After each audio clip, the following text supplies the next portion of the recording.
la introducción a la Pasaron desde el año 83, que se aprobó el Estatuto de Autonomía y se pusieron en funcionamiento las instituciones autonómicas, pasaron unos años hasta que el gobierno cedió las competencias educativas y sanitarias. Yo había declarado en la Asamblea en varias ocasiones, antes de la transferencia, que no me sentiría gobernante de verdad hasta que no tuviera las competencias en educación. Porque la única forma que yo entiendo que puede transformarse de verdad una región es con la inteligencia, con la materia prima que es el ser humano. Todo lo demás admite variables desde el punto de vista de la gestión. Y si se tiene dinero, se pueden hacer muchas cosas. Cuanto más dinero tenga, más cosas puede hacer. En una carretera se puede hacer independientemente del gobierno que sea. Cuestión de prioridades y de dinero. Pero la educación es el único instrumento de verdad que tiene un gobernante para sentir que está gobernando algo. Y hasta el año 2000 no empezamos las competencias educativas. Hay gente que piensa que fue un error el que el gobierno central delegara las competencias de educación en las comunidades autónomas. Yo pienso que fue un milagro. Es decir, si no llegamos a tener las competencias educativas en Extremadura, seguramente todavía seguiremos con 58 institutos, que era lo que había en Extremadura antes de las competencias de educación. De ahí pasamos a la fría cifra de 232 centros de media y de bachillerato. Aunque solamente fuera por eso, ya hubiera merecido la pena tener las competencias en educación. No quiero agobiar con estadísticas y cifras del nivel de analfabetismo que había en la región, de qué estudios tenía la gente que estaba en paro entonces en Extremadura, de cuántos universitarios había por cada 1000 habitantes, etcétera, porque seguramente aburriría. Pero creo que el sistema educativo varió radicalmente desde el punto de vista material, desde el punto de vista físico y desde el punto de vista de alumnado. El hacer tantos centros era consecuencia de la necesidad que había de dotar de centros educativos a la región. Pero es que además eso trajo consigo la existencia de profesores. Y si había más centros, había que tener más profesores. Y al mismo tiempo también ayudó a enclavar a la gente en sus pueblos. En los pueblos, si no tiene un sistema educativo en condiciones, cerca y próximo, y si no tiene un sistema educativo o sanitario, normalmente la gente se marcha de los pueblos. Así que el sistema educativo fue el instrumento que tuvimos para cambiar la faz de la región. Y yo creo que ha cambiado afortunadamente, no tanto desde el punto de vista físico, que también, sino desde el punto de vista de la inteligencia. Es decir, la gente hoy está muy preparada. Cuando alguien dice ahora, por ejemplo, que estamos igual que cuando hace en España, y también en Extremadura, hace 40, 50 años, cuando la gente emigraba, no hay comparación. Es decir, hoy los jóvenes que se van universitarios, se van con una carrera universitaria y seguramente con un par de idiomas. En aquellos tiempos se iban con una maleta de cartón sin ningún tipo de estudio y sin preparación. Así que el cambio yo creo que ha sido espectacular desde que la Junta de Extremadura se hizo cargo de la transferencia educativa de Extremadura. Bueno, yo hice una fundación que tenía 3 o 4 objetivos fundamentales. La primera era digitalizar el archivo mío. Tengo usted en cuenta que cuando yo empecé a ser presidente de la Junta de Extremadura en el año 73 no existía Internet.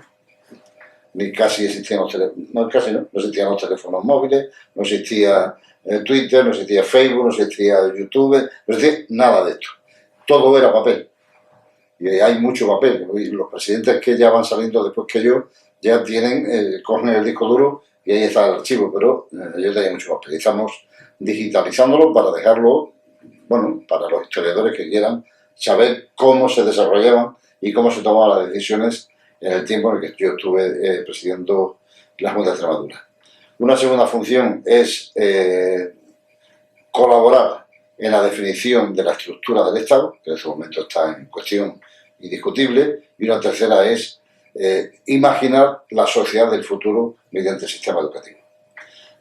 Yo creo que es fundamental pensar qué es lo que va a pasar como consecuencia de la robotización y de la globalización, y en virtud de eso idear un sistema educativo que sea capaz de responder a los retos de la robotización, que no se parece en nada de todo lo que ha ocurrido anteriormente a lo largo de la historia de la humanidad.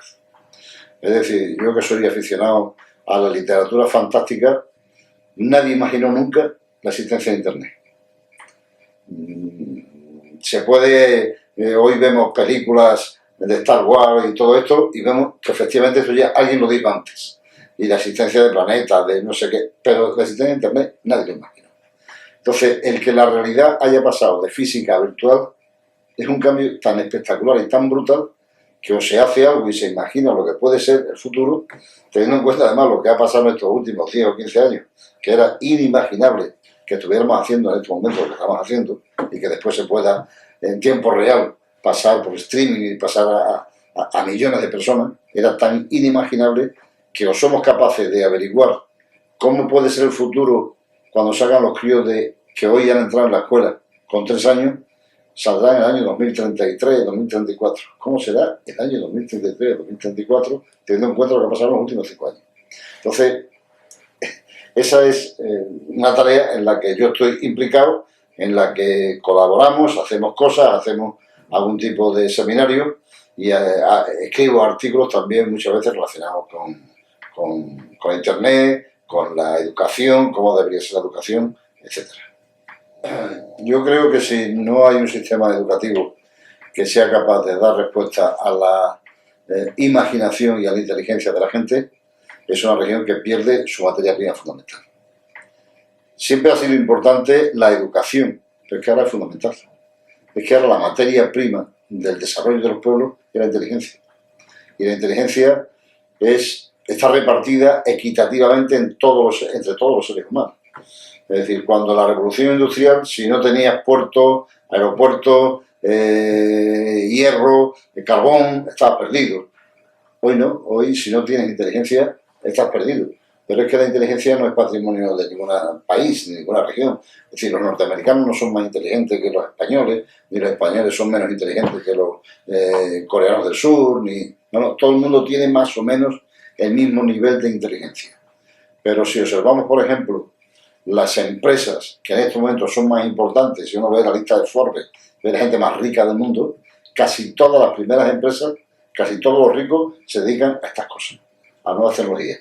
Hace 40 años los más ricos eran los que tenían petróleo, los que fabricaban coches. Hoy los más ricos son Bill Gates, Apple, Microsoft y todos esos. Si empezamos a analizar de dónde es la gente que inventó Apple, de Estados Unidos. ¿De dónde es la gente que inventó Microsoft? De Estados Unidos. ¿De dónde es la gente que inventó Twitter? De Estados Unidos. ¿De dónde es la gente que inventó Facebook? De Estados Unidos. ¿De dónde es la gente que inventó el Samsung? De Corea del Sur. ¿De dónde? ¿Y de Europa? En Europa no inventamos, no tenemos inteligencia, no tenemos creatividad. No, en Europa tenemos un sistema educativo obsoleto, antiguo y por lo tanto continúa como si no hubiera pasado nada. Como si la sociedad no hubiera cambiado como consecuencia de la globalización y de la robotización, y está haciendo un sistema educativo para la sociedad industrial. Nada más que hay que ver la composición de los pupitres en la escuela. Y con un itinerario que es el de la cadena de montaje. Usted mete por aquí un producto y sale al final de la cadena de montaje y sale otro. Pues empieza el niño con primaria y termina con una carrera universitaria con un título. Eso ya no sirve. Eso ya no sirve para nada. Es decir, ese sistema educativo hay que cambiarlo, porque si lo cambiamos y somos capaces de adaptarnos a esta nueva realidad e imaginar el futuro, seguramente la inteligencia hará posible que la región se desarrolle a mayor velocidad. Y podremos considerarle el impulsor de las TIC en la educación extremeña, como presidente. Imaginamos que tendríamos dificultades de críticas, de falta de apoyo, de sí, no entenderse. Recientemente incluso he visto algunas críticas diciendo, bueno, pasado el tiempo, el informe PISA indica que seguimos siendo una región con dificultades. Respecto al informe de PISA, quiero decir una cosa, es decir, si se analiza cuánto aporta España de su Producto Interior Bruto a la educación, observaremos que la aportación nuestra ocupa un puesto 19-20 similar al que da el informe PISA respecto a la situación de nuestros alumnos. Es decir, que no podemos ir más adelante porque lo que aportamos a la educación desde el punto de vista económico nos sitúa en un puesto equivalente al que PISA nos da el conjunto de los países de la OCDE que analiza el informe PISA.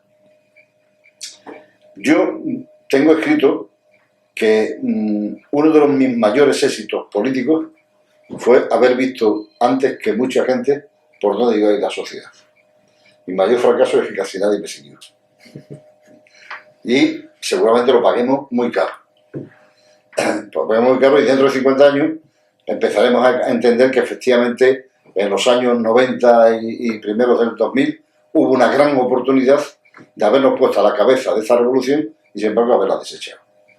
Nosotros pusimos un ordenador en cada pupitre. Nosotros pusimos un ordenador en cada pupitre. Incluso fuimos portada de Washington Post. La segunda vez que España era portada, la primera vez fue con el golpe de Franco y la segunda vez con los ordenadores en los institutos de la Junta de Extremadura. Pero no hubo voluntad de utilizar ese instrumento. Se pensó que era una herramienta más. Y no es una herramienta más. Es decir, el ordenador no era la pizarra digital. El ordenador era otra cosa. Era intentar desarrollar la creatividad y la imaginación de los alumnos. Yo he visto muchas veces en los reportajes que se ponen en televisión cuando los reyes inauguran el curso escolar, ya sea en Burgos, en Cáceres o en donde sea. Y casi siempre el locutor de la televisión, cuando son los reyes, se queda con los críos de 3 años, les pregunta, ¿y tú qué vas a ser de mayor? Y las respuestas aparentemente son disparatadas. Uno dice que quiere ser rey, otro que quiere ser papa, otro que quiere ser astronauta, el otro que quiere ser no sé qué. Y muchas veces he estado tentado de intentar localizar a ese periodista y decir, oiga, quédese con el nombre de los niños y dentro de 30 años vamos a preguntarle, o de 15 años, vamos a preguntarle qué quieren ser. Seguramente ninguno quiera ser ni papa, ni astronauta, ni rey, ni nada de eso. Seguramente irán buscando una cosa mucho más sencillita, más fácil y más segura. Y claro, la pregunta es, ¿dónde estuvieron esos niños que querían ser papas, reyes y astronautas? ¿Dónde estuvieron en estos años, en esos 15, 20 años? Estuvieron en la escuela. ¿Dónde está su imaginación? Porque cuando les dijeron con 3 años que querían ser astronautas y papas, era porque tenían una imaginación desbordante. ¿Quién mató su imaginación? Lo mató el sistema educativo. Entonces, si no tenemos imaginación, va a ser bastante difícil crear cosas. Nosotros hicimos una página web, aquí desde la fundación que yo presido, en la que decíamos, hacíamos un llamamiento a todo aquel que quisiera dar una respuesta a las anomalías.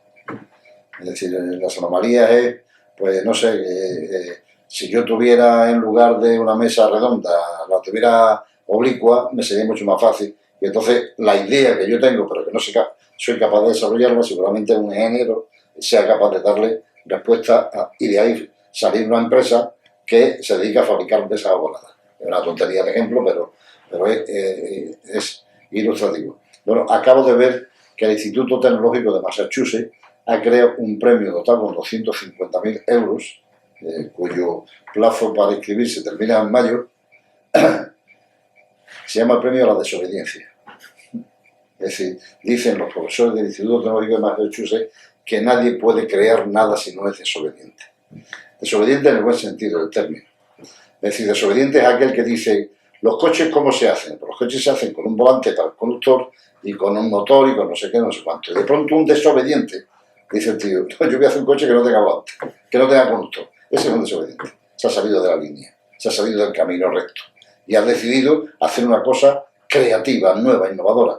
Y el futuro, yo creo que los críos que hoy están en primaria no tendrán ya carnet de conducir, porque los coches serán autónomos. Es decir, no habrá que sacarse el carnet de conducir, con lo cual se plantea qué va a pasar en la ciudad con los aparcamientos, qué va a pasar con las compañías de seguro, a quiénes van a hacer seguro, qué va a pasar, es decir, todas estas cosas son las que haría posible que después el sistema educativo esté preparado para una sociedad que no conocemos, que no sabemos cómo va a ser, que no podemos ni imaginar. Entonces, yo creo que el sistema educativo tendría que intentar ir pensando en esas cosas que vienen, que lo alteran todo, que yo creo que abogados ya no va a haber, dentro de unos años ya no va a haber, porque IBM acaba de crear una cosa, se llama IBM Watson, donde ha metido en un ordenador todos los datos de todos los conflictos que ha habido en el mundo desde el punto de vista judicial. Así que si uno va ahí y dice, oye, yo tengo una prima que me dejó una casa que era de una tía mía, ¿qué es lo que pasa? Y te da la respuesta con un 98% de acierto, frente al ser humano que te la da con un 70%. Lo que ya, hombre, Guaso no te puede acompañar a juicio. Habrá abogados que te acompañan a juicio, pero como asesores se acabaron. Y eso mismo va a pasar también con la medicina, donde ya están empezando a operar los robots, claro, con una incisión de un medio centímetro, donde un cirujano hace una incisión de 10 centímetros. Es decir, en fin, todas estas cosas harán que no podamos preparar a la gente para lo mismo que estaba en la sociedad industrial. Habrá que empezar a pensar que hay que preparar a la gente para otras cosas. Y que en una escuela de ingenieros, pues a lo mejor hay que estudiar aquí quebrar, porque resulta que la filosofía es muy importante por si ese hombre tiene que ser versátil y no valga solo para ingenieros, valga para otras muchas cosas. Esto es complicado, pero es lo que viene y es irremediable. Y frente a aquellos que se quejan de las nuevas tecnologías, les digo, lo siento mucho, amigos, es que nadie paró el progreso, nunca fue capaz de hacerlo, ni siquiera la Inquisición. Ni siquiera la Inquisición. 500 años después piden perdón, pero no fueron capaces de pararlo. Es decir, ya podían utilizar todas las maldades habidas y por haber, que la ciencia seguía avanzando y el progreso seguía progresando. Entonces, esto no tiene solución. Es decir, ya sé que tiene muchos problemas, ya sé que el tema de la intimidad, de la privacidad, etcétera, todas estas cosas, por cierto, habría que intentar introducirlas en la Constitución española. La Constitución española no existe Internet. No existe la sociedad digital, porque cuando se hizo en el año 78 casi no existía. Entonces ya era hora de que diéramos una vueltita a la Constitución, no para meter las cosas que algunos dicen que hay que meter, para meter la sociedad digital. ¿Qué pasa con el derecho al olvido? ¿Qué pasa con la intimidad? ¿Qué pasa con la privacidad? ¿Qué pasa? En fin, con cantidades de cosas que antes ni siquiera nos planteábamos, pero que ahora nos vamos a plantear. Y hay que planteárselas y la Constitución debería recogerlo. No lo sé, porque yo intento enterarme de cómo van las cosas en los institutos y veo que no ha cambiado casi nada. Veo que no ha cambiado. Es decir, yo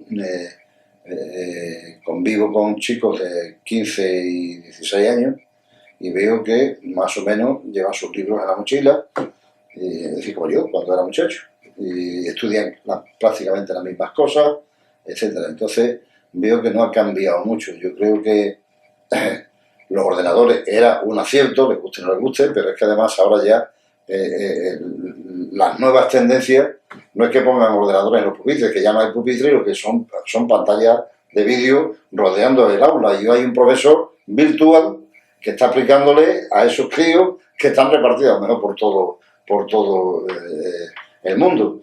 Y yo creo que ahora de lo que habría que empezar a hablar es de las clases invertidas, que es lo que en este momento está teniendo un éxito arrollador en el sistema educativo. Es decir, el niño no se lleva los deberes a casa, el niño estudia en casa el vídeo que le da el profesor, que será un libro digital, pero explica al profesor, y los deberes lo hacen en casa, en la clase, y se discute, en fin, esto por cierto es lo que yo intenté hacer cuando volví a la universidad, con mucho éxito. Con mucho éxito. Lo demostraba el número de alumnos que asistían a mis clases y lo demostraba la puntuación que a mí me dieron mis alumnos cuando me evaluaron anónimamente, como me evaluaban a todos los profesores universitarios. Creo que yo comprendo que es delicado, que es complicado, pero me acuerdo que una vez a un grupo de profesores que me dijeron, como si los ordenadores en los pupitres fueran tan buenos, ya lo tendrían los catalanes. Que yo le dije a mi consejero, hemos fracasado. Hemos fracasado. Si la gente tiene este pensamiento, hemos fracasado. Pero también les dije, bueno, entonces ustedes cuando vayan a ir al médico y tenga alguno un síntoma de que puede tener un tumor, hagan el favor de avisarme que yo lo voy a acompañar para que le hagan unos rayos X. Entonces aquí no, una resonancia magnética de tercera generación. Es que el médico tampoco aprendió en la facultad. Porque el argumento que daban muchos profesores era, yo es que esto no lo aprendí en la facultad, y el médico tampoco. Y sin embargo usted cuando va ya no quiere rayos X, lo que quiere es una resonancia de tercera generación. ¿Por qué? Porque la salud es muy importante, la educación menos. Y mientras, ¿por qué Finlandia va por delante de todo el mundo? Porque para entrar a dar clase y a ser profesor se necesita una nota de corte mucho más alta que para ser médico. Porque allí se considera la educación absolutamente superior a cualquier otra disciplina. Y la prueba es que Finlandia, cuando empieza con este sistema en el año 90, es el país en el momento con mejor calificación educativa, cuando hace 40 años era un país que casi estaba al borde de la ruina, porque se había hundido la Unión Soviética, se había hundido el mercado que ellos tenían más próximo y con más salida. Entonces, comprendo que es difícil, que es complicado, pero tiene que ser así las cosas, porque no pueden ser de otra forma. Es decir, las clases magistrales se han acabado. Yo no tengo nada en contra de las clases magistrales, pero siempre pongo como condición que lo dé un maestro con letras mayúsculas. Entonces sí, pero las clases magistrales ya aburren a los críos.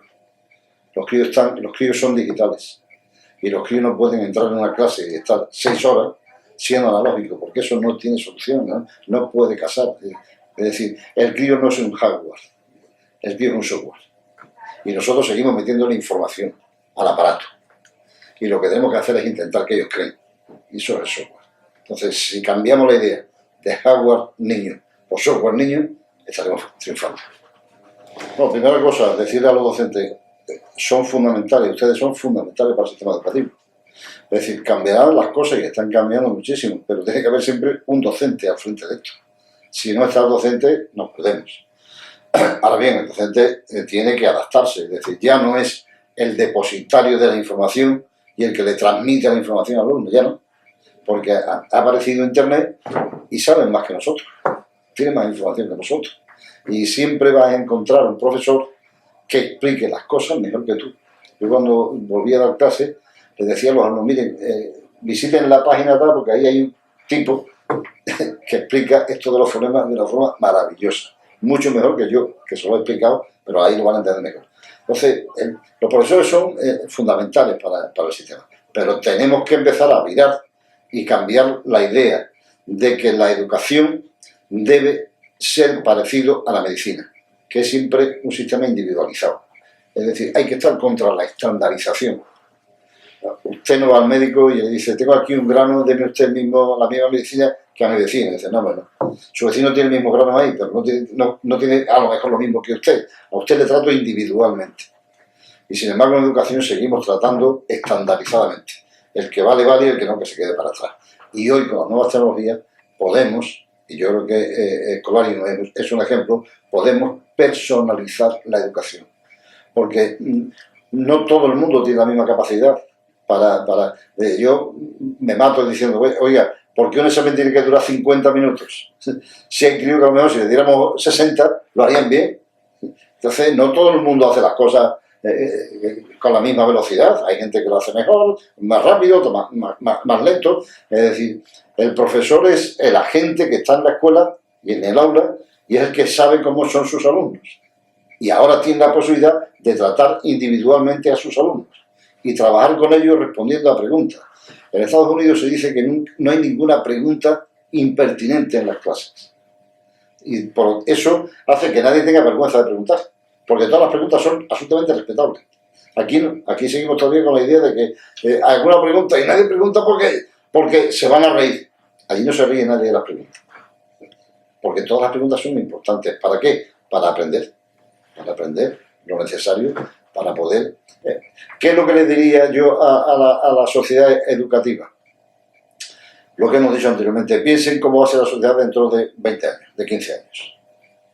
Y ya no va a haber, es decir, cualquier especialista en sociología sabe y dice que varían en las cifras, pero dicen el 50% de los empleos actuales desaparecen.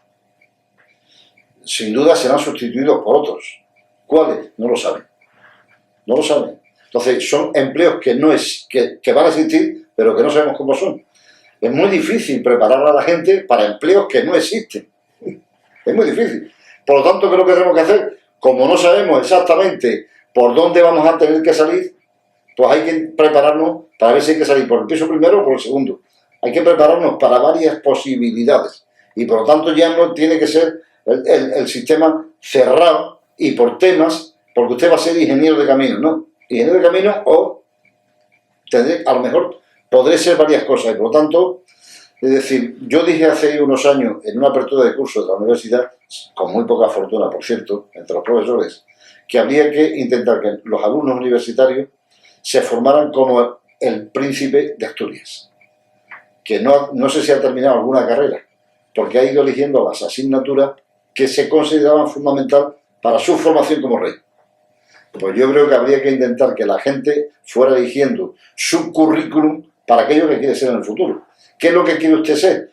Es que a lo mejor no lo sé, porque no sé qué empleo va a haber, pero sí sé que va a haber empleos que ahora no existen, pero que van a existir. Por lo tanto, más o menos intuyo y me voy formando yo mi propia titulación, mi propio currículum. Hay que adaptarse, hay que saber que hay que ser flexible, que las cosas ya no son como eran y no van a volver a ser como eran, nunca.